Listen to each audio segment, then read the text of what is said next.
Zuma for yourself. So the problem was never foreigners.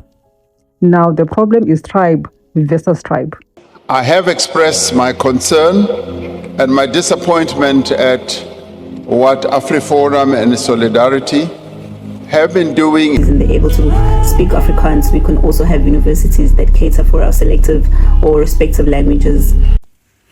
There is a very, very shocking video of Jacinta saying, Uguti, there's nothing wrong with having a university for Zulus only. Parties that are claiming that we're in bed with the right wing or left wing.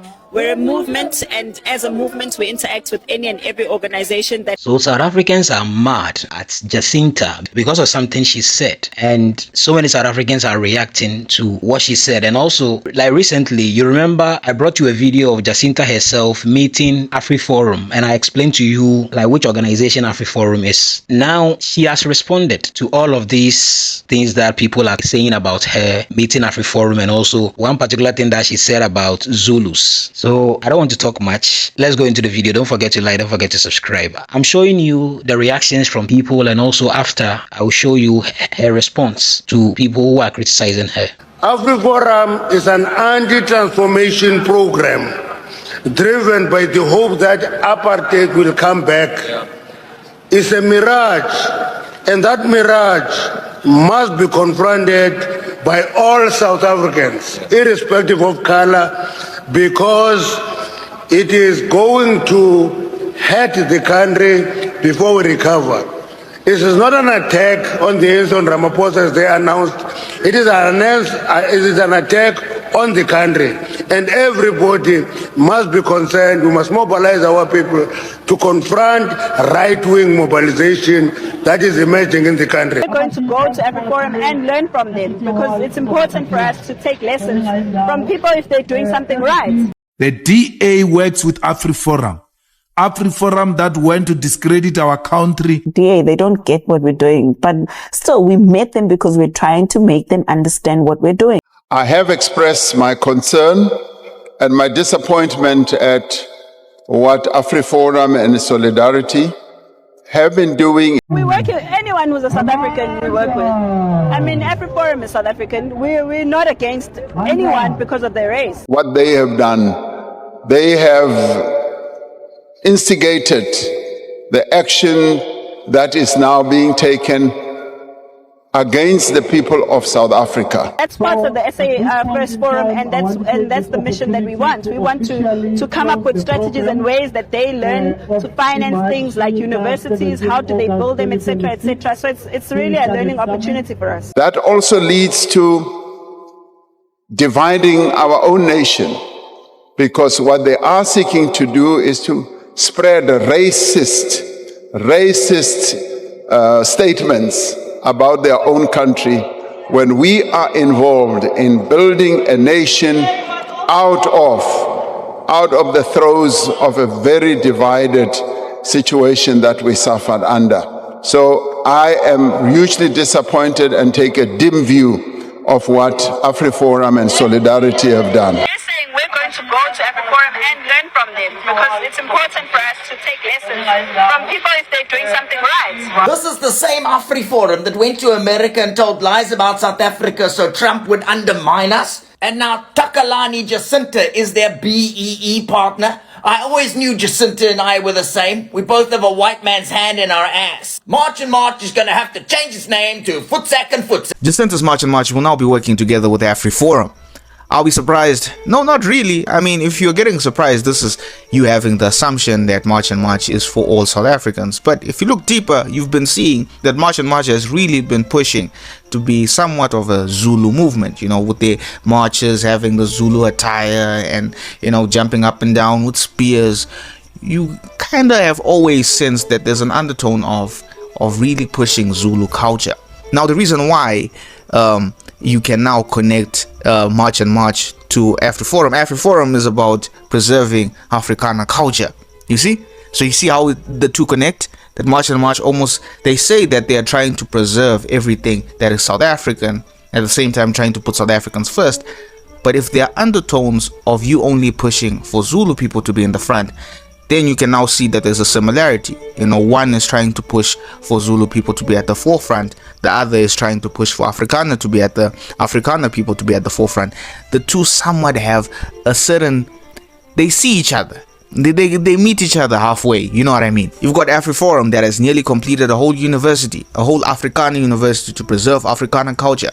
And Jacinta was more than happy to endorse the idea or to endorse the project, saying that she would also love for there to be a Zulu university, a Tsonga university, and so on and so on. So you can see they understand each other. And I know I'm gonna get some people in my comment section who are gonna be like, listen, bro, I'm Venda, I'm Tsonga, and I support March and March. They're a movement that is for all South Africans. You are entitled to that opinion, but I must say I've never seen, you know, March and March put on any other ethnic group's attire. You know, put on some Tsonga attire, put on some Venda attire when they're doing the marches. It has been Zulu attire from day one. But anyways, that's all I have to say. March and March and AfriForum.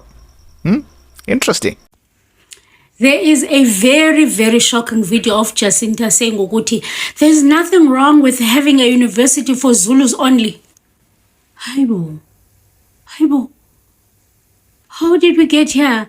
And don't get me wrong, I think I'm shocked that those words are actually coming out of her mouth, because when in the beginning they were told to Guti, well, you guys are tribalists, you know, and they tried by all means to say, no, we are not a tribalist movement, we are for all South Africans. They started to go to different provinces. They brought different people in to say, this is not only a Zulu thing.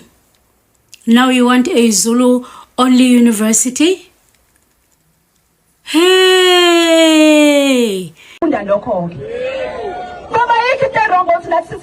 University Amazulu. University Amaxhosa, Yamapedi, Yamatswana, Yamatsonga. Wonke umuntu akabe ne-university yakhe. Julius Malema might be a prophet. He warned us. He said when they are done with foreigners, the South Africans will start turning on each other. Listen to Jacinta Zuma for yourself. So the problem was never foreigners. Now the problem is tribe versus tribe.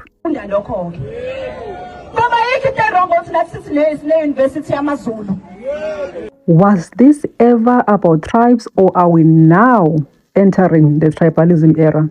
If every tribe in South Africa starts saying our tribes only, what country are we going to have left?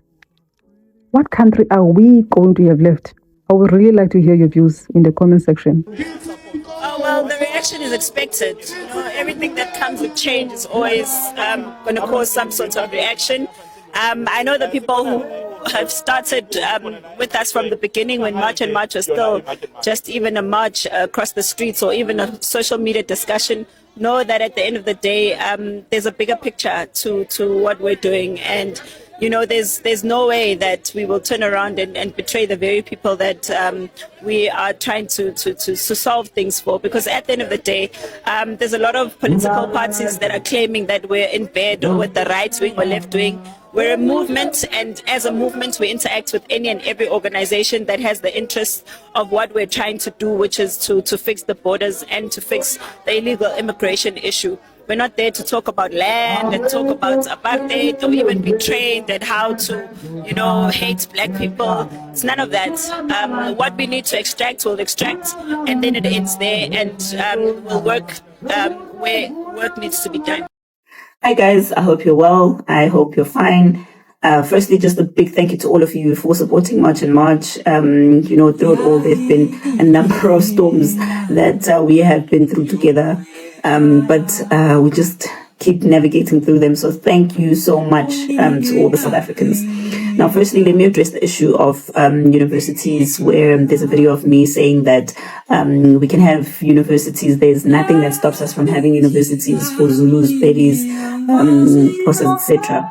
And I believe that even though I don't think that I put it the way that I intended to put it, I do want to take full responsibility for it and say that it did not come out the way that it was intended. The purpose of the messaging was to say that the same way that AfriForum has built universities and they're able to speak Afrikaans, we can also have universities that cater for our selective or respective languages.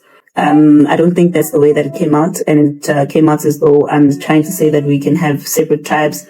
having their own universities. I'm not sure why some are now trying to spin it as though it was to say that Zulus can have their own university, because, I mean, I mentioned quite a number of languages, but I guess that's how propaganda works. But on my part, in the way that the messaging came out, I do apologize for that. And then second to that, I just want to talk about the issue of AfriForum. So on the issue of AfriForum, I would like to put it on record that March and March is a movement. AfriForum is a movement. We're both not political parties. We're not in some political agreements that's going to take some major decisions for the country where it's going to be life-changing for people. There's no such thing. I think AfriForum is clear, and we are clear that there are certain issues that we are not in agreement with. And, you know, that's fine, because we are not trying to get resolutions or solutions for those ideas. For example, on the issue of land, we are not a political party. We are not an organization that is formed to address the issue of land. We are focused on the issue of safeguarding South Africa and South Africans from things that are happening at the border, and people coming in and out, goods coming in and out, the drugs that are making their way in our communities, etc., etc. So those are our priorities right now. And we have noted with disdain that our government does not listen to the voice of people who do not have the ability to take them to court, and they do not listen to people who they view as having no political power. And a lot of you have been saying, get into politics so that you can make a difference or have an impact. But I've been very careful to let everyone know that, you know, the minute I do that, I will be no different to everyone else who was using people to get into parliament or wherever. You know, for me, the mission is clear. It's to safeguard South Africa and South Africans, and to make sure that our country's laws are respected, our communities are safe, and there's lawfulness that is happening in the country as stipulated by the constitution of the country. I'm not a president, I'm no big deal, but I'm someone who's just trying. And if my efforts don't yield any results, I'm more than happy to say one day that at least I tried, and then I'll step back and allow other people to try. So for those who feel like they are hard done, or they feel like the efforts that have been put in or the decisions that are made are not to their satisfaction, we note your dissatisfaction, we appreciate your input. And, you know, we can only just do what we can do. But, you know, we're a movement. You know, we're not a political party. There's no joining fee. There's no leaving fee. So you're welcome to, you know, just disassociate with us. And we will continue to just try our best to make sure that we do what we feel needs to be done. But for now, we can only ask you guys to continue to support us. I wish you knew how much of a battle this is. I wish I could share everything. I wish some of you I see in the videos, you're like, yo, she looks so tired. It's because of a lot of, it's not even just marching, that's the issue. It's everything else, you know. I can't even share it. But I just want you guys to know that really, I didn't start March and March because I wanted to go into politics. I wanted a better South Africa so that, you know, we can also feel safe in our own country. So all I can ask from you is to continue to stand with us, and to continue to make your voices heard, and to continue protecting South Africa, because there's definitely a lot at stake, more than some of you actually even know. But thank you so much for all the support, and we really appreciate everything. But I can assure you, there's nothing that we will sell out. There's nothing that we would want to sell out. We didn't start this movement from scratch just to sell out, because there's so much more that still needs to be done, and it can only be done with you as the citizens on board. But for now, before I talk too much, thank you so much. So there has been a back and forth, as I said, on social media. Now, there is a piece that I want to read that is written by Umamia. So Jacinta made a comment, and this is what she said. So she made a comment and said, imagine them looking at me and not looking at the ANC that is currently running the country with the DA and the Freedom Front Plus. Yeah, I'm pretty sure this EFF superior logic is only for a few, and even being a lawyer doesn't prevent you from getting it. And she was responding to Umamia here. But Umamia wrote a piece, and I'm about to read it for you guys. And shout out to you, Umamia girl. When I was reading this, I felt the fire. So this is what Umamia said. She says, everything must turn into a history lesson with you because you simply lack historical knowledge. You are a leader devoid of both political and historical education and intelligence, but you want to play in that terrain with that empty head of yours. In the greatest word of Nareti Chirwa, it is important to be led by people who have at least picked up a pamphlet before a microphone. Chris Hani was a communist who didn't take things at face value like you. He heavily criticized the manner in which the CODESA negotiations were being conducted, particularly in relation to the land reform. He was critical of his own party allowing white people to retain power and negotiating in a manner which would make it difficult to facilitate the return of land. Chris Hani was killed because he was viewed as a threat by Wallace and Debbie Lewis. We all know how white supremacists feel about black communists and socialists with an influential voice. A practical example is the relationship between Julius Malema and AfriForum and how they are so desperate to see him in prison and out of parliament. So I don't think Chris Hani is shocked at how things turned out with the ANC. He criticized it from the beginning and he saw it coming. Steve Biko was not a member of the ANC. He was the founder of Black Consciousness Movement, and a movement that taught us, the Black nation, how to break the chain of our inferiority complex and instilled in us by the apartheid regime, how to believe in a black power and abilities and how to have confidence to rule over our own selves without being dependent on white people, groups, organizations, or forums. Black consciousness aimed at curing the psychological effects that colonization and apartheid had on our mental state, because you can't claim to be fully liberated when you have not liberated the mind. Learn the importance of symbolism, because things are not as black and white, and things are not black and white, eh? And you should at least be worried about looking like an idiot every time you engage with me, Mami Agelo.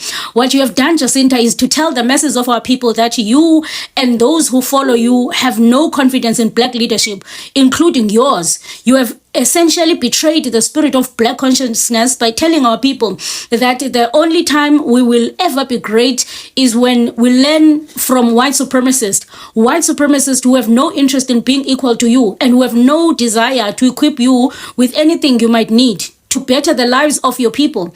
And you are a fool if you think a white supremacist group like AfriForum would equip you to potentially challenge them in the future. Exactly. Why would they equip you to challenge them? The only teaching they subscribe to are those of a master and a slave. And you, Jacinta, my dear, are the slave in the story. You must ask yourself why AfriForum is so welcoming to you and yet so hostile toward the EFF. It's because they know the real threat to their white supremacist rule. It is not you. It is not your useless pickets in the streets threatening black foreigners and advocating for the isolation of South Africa from the rest of Africa. You make their job so much easier for them. The threat here is the party that preaches African unity, that advocates for land expropriation without compensation, that challenges policies in parliament which seek to oppress our people further, and whose leader is being harassed with frivolous criminal cases left, right, and center. While you are busy fighting Africans to leave your country, AfriForum is fighting government to retain stolen land and to receive compensation for expropriation of land that was taken from our people. That is the stark contrast between you, Malema, March, and the EFF. Don't ever think that you are on par with the EFF and its superior logic or me.